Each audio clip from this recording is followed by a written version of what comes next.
When the I am turned again the captivity of Zion, we were like them that dream. Then was our mouth filled with laughter and our tongue with singing. Then said they among the heathen, the I am have done great things for them. The I am have done great things for us, whereof we are glad. Turn again our captivity, O Sanini Nanini. As the streams in the south, they that sow in tears shall reap in joy. He that goeth forth and weeping, bearing precious seed, shall doubtlessly come again with rejoicing and bringing his sheaves with him. Psalms chapter 126. Deliver me from the hands of evil spirits who have sway over the hearts of men's hearts, and let them not lead me astray from thee, my God. Establish me in my seed, that we go not astray henceforth and forevermore.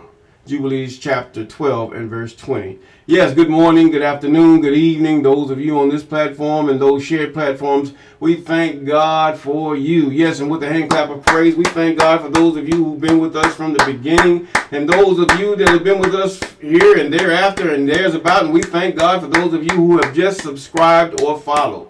And also we thank God for those of you that are about to subscribe and follow, calling those things that are not as though they are. Yes, all praises to the Most High, who inhabits all things. Yes. You heard the Christian song, they say, bringing in the sheaves. Now, many of them talking about death. They're talking about when you raise up on that great getting up morning, they say. But I ain't talking about that. This ain't what he's talking about. He's talking about when our captivity is turned back. Those that go forth with seeds, they're going to plant. They're going to plant wheat. They're going to plant corn. They're going to chop it. As he notes, in those times, they didn't have the machinery have. But the fact is, they chop it and they twine it up. And they have the sheaves and they carry them to the wagon. And then the wagon carries them off to be processed. Come on here. He's talking about to be able to plant in your land, to be able to live off the resources of the land that God has given you. Yes, even in Sahel, even the AES, they weren't able to do that, but now they're able to plant seed and bring in the sheaves, the produce of the land that God has given them. Now we're still caught in the dilemma here, where the land is still in captivity of the heathen, and it will take a strong hand to remove them, but it's not what you think. It ain't talking about no praying and no fasting. It's talking about seeking God and God's plan for us. This is where we have confidence in the Most High. It was hopeless that David should go against Goliath, wasn't it? But David wasn't afraid. David said, hey, regardless, I don't care. How dare you do this to God's people? And he stood up. He didn't care whether Goliath had missiles, nuclear bombs, or whatever. He didn't care how many guns, bullets, machine guns they had. He didn't care. But he took that which nobody even thought would even be of effect, and slung it at his head and slew him to the ground, and chopped off his head and kept his sword. God takes the small things. Many of us, we look toward the big things because that's where the heathen wants you to look, is the big things. Many of you say, where is God? Where is your God? Your God never existed. Your God is no good. He's just a figment of your imagination. We don't believe your God, even those who once were Hebrew Israelites and those who were even Christian and Islam. Where's God? Done nothing for us. But yet you can sit up there and stuff your mouth full of bread. You can sit up there and make love to your wife and have children. You can look in the mirror each day. Where is God? God is holy. He's not going to show himself to you, an unholy person, a person not even in his plans. He's not going to show you nothing. Why does he kill people? Why do people disrespect him? See, there's always, for every positive and negative you got, there's an opposite for that. So the fact is, who are you to judge God? Today you hear many sing all over the place, where is God? I don't believe God. I don't care for God. But yet you keep ranting on and ranting on. Why don't you just shut up and just go your way? You don't believe God. Okay. But no, it's this devil, this demon that you don't understand that God created, that got a hold of you complaining about God, but yet you can stuff bread in your mouth. You can wake up every morning. Yes, that's given. That's given. Okay. Even the devils wake up every morning, or they're still existing. All right, we'll give you that. But the fact is, the earth is still here. Oh my God. What terrible webs we weave. But anyway, we're in the book of Oshea, or Joshua, as some of you would, as the heathen calls it. It's called Oshea. As I said again, each time I will say that Moses, he had a speech impediment. And because of that speech impediment, he didn't pronounce his name. Moses called him Oshua. But his father called him Oshea. So that is what it is.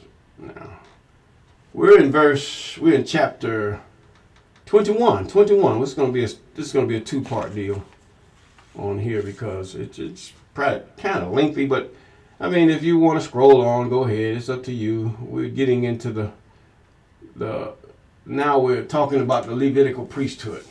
The Levitical priesthood. This is what God has done. Even what the heathen have done here in the United States. Oh, your cities of refuge. Your cities of refuge. And then they sit up there and take the children of the Most High, and those the Most High have, the children of Jacob. Well, I know why God does children of Jacob like that, but the fact is that they overstep their bounds. And they start letting people in that have not come in the right way. I mean, your laws. They always create laws to suit themselves. Why? Afraid. That's what they create for. You remember Bill Cosby. He created a law to suit themselves. Look at Breonna Taylor. He created a scenario to suit his people or suit his bigotry. I mean, we could sit up there and try to wrestle with things and all this thing and wrestle the cause, but there's no justification in that. That judge is going to be judged. It might be in this life, it might be in the next. We don't know, but we will be watching. And the same thing with those men who got off scot-free and killing that woman. I said it right, killing. Sneaking around the house because they want to play I Spy and all kind of junk. I don't know what their heart was about, but their heart was wrong. And that they killed the woman, knowing they were in a black neighborhood regardless. But either way, God has that in his hands now. Once it's out of ours, it's in his hands. People rant and rave, people cry, people have gone under, not only with him, but also with all the others that have died, just like Breonna Taylor have died. Useless. But God shows us this to show us that you have to keep his laws, statutes, commandments, and ordinances. This is not to preserve your life. Not just to preserve your life, it's to preserve your eternity. That's what it is. Your life is nothing, really. To tell you the truth, my life is nothing. It's nothing. I mean, even all the things that we accumulate, even the things that we sit up there and we have in our homes. Well, who's going to take my... I don't care who takes this stuff once I'm dead. I can't do nothing with it.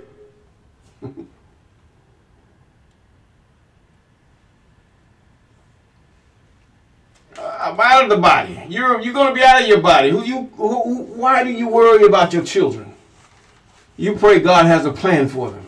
Why do you worry about your cars, your houses? Only the heathen and those who don't trust the Most High worry about those things. You have to leave your gold and your silver, and that's the end of your life. You're going to jump out of a window. We find out who your God really is. I mean, it ain't the fact, it ain't the first time I lost something. It may not be the last. But God be praised in it all, because the fact is, as long as I can live to praise his holy name, and when he does allow me to be demised or whatever, I know one thing: precious in the sight of him who loves me would be my death. He said, even the death of his saints. Didn't he say that? Huh? Come on, him. You're worried about the wrong thing. Your life is not yours regardless. You were born in this world, but you were born to be tested. You were born to be tried. There's a thing you say, well, why can everything be easy? Why has the white man got it more easier than I do? Because he's gonna have it harder than you have it, than you will have it. Much harder. Even his offspring and all of those who oppress, whether they be of white or black or whatever color they are, it's still oppressors. And that's the way Egypt were black folks. They oppressed. The Persians were black people. They oppressed. The Grecians were black, and then they started being taken over, and they turned white. They oppressed, and then the Romans oppressed. So they had it better than you. So why you ranting and raving? When you get to the point where you accept who you are, when you accept the things that are going on, and you fight for the good fight of having confidence in the Most High. See, this is what they want you to do, is doubt. They want you to disobey. They want you to do those things that your ancestors have agreed to. They want you to not do them, because they say, all that the Lord God said that we will do. That was the covenant. Period. God keep his part. And then he told you in Deuteronomy chapter 28, what did he say? If you do what I say, and you say what you did, what you agreed to, then blessed are you. But then when he said, if you don't do what I say and do what you agreed to, cursed. Now, this is going to be on an individual basis in this day and time. You say it's all of us. No, it's not collective anymore. It was at one time, because we're not under a king. All right, I digress. Let me get into this. And then it came near to the heads of the fathers of the Levites, unto the Eleazar the priest, and unto Joshua or Oshea, son of Nun, and unto the heads of the fathers of the tribe of the children of Israel. And they spake unto Shiloh in the land of Canaan, saying, the I am commanded by the hand of the Moses, give us cities to dwell in, with the suburbs thereof for our cattle. And the children of Israel gave unto the Levites out of their inheritance at the commandment of the I am. God is leader. God is the president. God is all in all of this people, since the whole world has rejected God because of the devils having been swayed. See, these people had to be tested. Now he's trying to get a people who's tried and tested and who will not sway by the thoughts, by the insertion of devils, even to the point of ending their lives. Now, and unto the heads of the fathers of the tribe of Israel, and they spake unto them at Shiloh and in the land of Canaan, saying, the I am commanded us. Now in verse 3 he says, and the children of Israel gave unto the Levites out of their inheritance at the commandment of the I am these cities and their suburbs. Suburbs is the outermost parts of the city, or metropolis, as the Grecians have put it. This is where you get your polis. We say metro. It means city. Okay, and the lot came out for the families of the Kohathites and the children of Aaron, and the priests, which were of the Levites, had by lot out of the tribe of Judah. Now the children of Aaron were the line of high priests. That was done by the line of the high priest was not an election. The high priest was done by inheritance. Now, and out of the tribe of Simeon, and out of the tribe of Benjamin, 13 cities, and the rest of the children of Kohath had by lot out of the families of the tribe of Ephraim, and out of the tribe of Dan, out of the half tribe of Manasseh, 10 cities. And the children of Gershon had by lot out of the families of the tribe of Issachar, and out of the tribe of Asher, and out of the tribe of Naphtali, and out of the tribe of Manasseh and Bashan, 13 cities. And the children of Merari by their families had out of the tribe of Reuben and out of the tribe of Gad and out of the tribe of Zebulun 12 cities. And the children of Israel gave by lot unto the Levites these cities with their suburbs, as the I am commanded by the hand of Moses. They got it. See, this is why I say, how can you have a 12 tribes list? And you got the Levites, and I saw it, Trevor. I saw how the map of it. Yes, I did. I saw your program, whatever. You're full of it. You're full of it. You can't have a tribe where the Levites were scattered all over the tribes of Israel in their suburbs of their cities. So says this. That's what it says. And if you go into Chronicles, anywhere else, and you look in any other books, it's the same thing. So that is no mistake. Now, and they gave out the tribe of Judah out of the tribe of children of Simeon, these cities which are here mentioned by name. Now, we have to go by some litigation here. The litigation is also the laws, commandments, statutes. Now, you can have fun, sport with your wife, or sport with your children, and all these things. I mean, just have fun in the Most High. You ain't got to be all stiff-necked and all this other stuff, but always have him in your mind. That's what he's saying. That's why he tells you to wear fringes. I like that, brother. He says that fringes, that only means hem your garments, him. Then you take a thread of blue, just you can do a long thread or whatever, it don't matter. Just a thread of blue to remind you when you see that blue. He says on the borders, the 4 borders, there's only 4 borders of these doggone shirts and stuff. You got the neck, you got the 2 arms, and you got the bottom where you have to put it over your head to get through the neck part. Simple. I didn't know that.